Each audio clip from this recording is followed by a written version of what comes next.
Here we are, halfway through 2026, so I want to do a little check-in. I did one after 3 months, so I'm going to do one after 6 months, but instead of just reiterating those movies that I talked about in the first quarter of the year that I continue to enjoy or not enjoy, instead I want to just focus on the movies that I saw in the last 3 months or the second quarter of 2026 that I liked and that I didn't like. So today it is my bottom 4 and my top 4 of the second quarter of 2026. So I'm going to start with Supergirl. I saw this most recently, so maybe there's some recency bias to this, but unfortunately, this has to go on this list. It's genuinely, there are redeemable qualities to this film, but they're weighed down by the ceaseless, bland slop of a superhero movie that this is. I really like Millie Alcock, but man, this kind of represents everything that I feel is wrong with superhero movies at the moment. And I think that's really exemplified by the fact that my favorite bit is when Corin Sweat's Superman shows up. And at that point, I would rather just watch a new Superman movie than what this movie is trying to be. I just don't understand why they can't make good female-driven superhero movies. Like, they can't. What's the best one? Like, maybe Captain Marvel? I honestly can't tell you, which is a shame. But look, I'm looking forward to seeing what happens with the DCU. I mean, maybe it's too late for superhero movies. I'm sure Doomsday will do amazing, and Spider-Man will do amazing, and Batman will do well, but for everything else, I don't know, man. I don't know where that's at. The next movie is the Super Mario Galaxy movie. Ugh, this is a stinker. And it has nothing to do with how the movie looks. Genuinely, the animation is top tier, as you'd expect from Illumination. It's everything else about this film that I just can't, man. It truly is a prime example of soulless IP product. Not so much a film, but a collection of scenes that contain characters and situations that are reminiscent of the games in some vague semblance of order. It basically has no narrative, but hey, the animation is pretty. Is that enough? I don't know. Not as good as the first one. Not a good movie as a standalone product without the franchise that it's based on, and I expected better from Nintendo, to be honest. It's with a heavy heart that I do put the latest Star Wars film on this. Yes, The Mandalorian and Grogu failed to appeal to me. There's clearly a trend in these bottom 4. I mean, it just does seem to be the death of these big budget studio IP films, but that doesn't mean they're going to stop, because I do think 1 in every 10 or so makes $1 billion. So that's probably a worthy trade from the studios, which kind of sucks because these movies are not good. This is the first Star Wars film since The Rise of Skywalker completely derailed the franchise, and unfortunately, it is truly no better. It feels like it didn't learn any of the lessons from that previous film.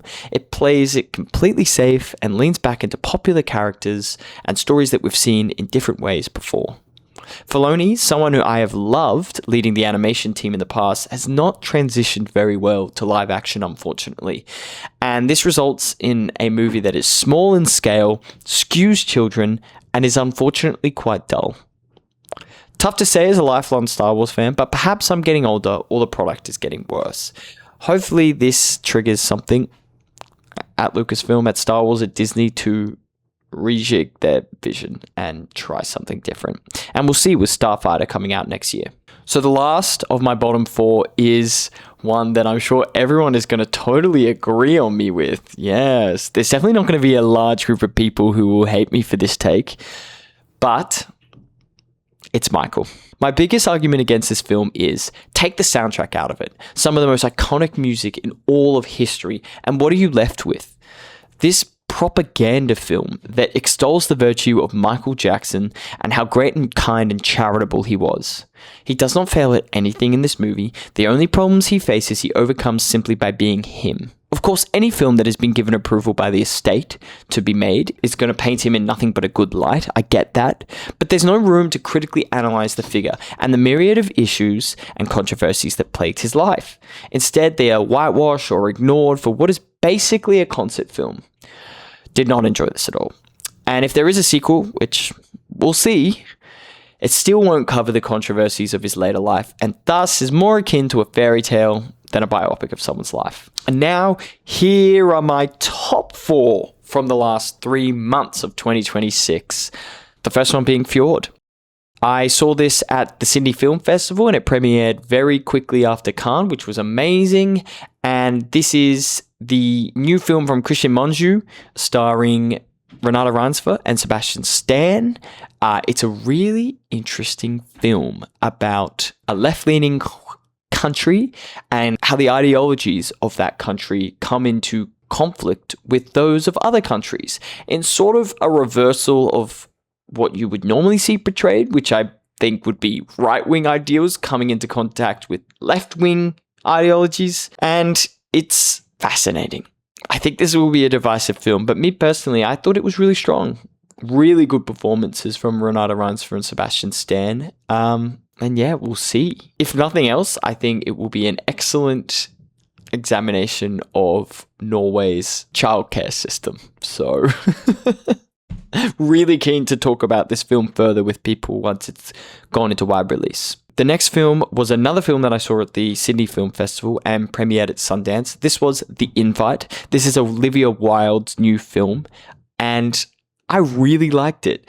I know she took a break after Don't Worry Darling didn't really hit the heights that she was hoping, and I love this more contained, smaller scale film with just 4 actors, including Wilde, who are all doing so good. Genuinely, Penelope Cruz, Edward Norton, Seth Rogen, and Olivia Wilde are all really good in this, with my personal favorite being Edward Norton, who, man, rocks in this film.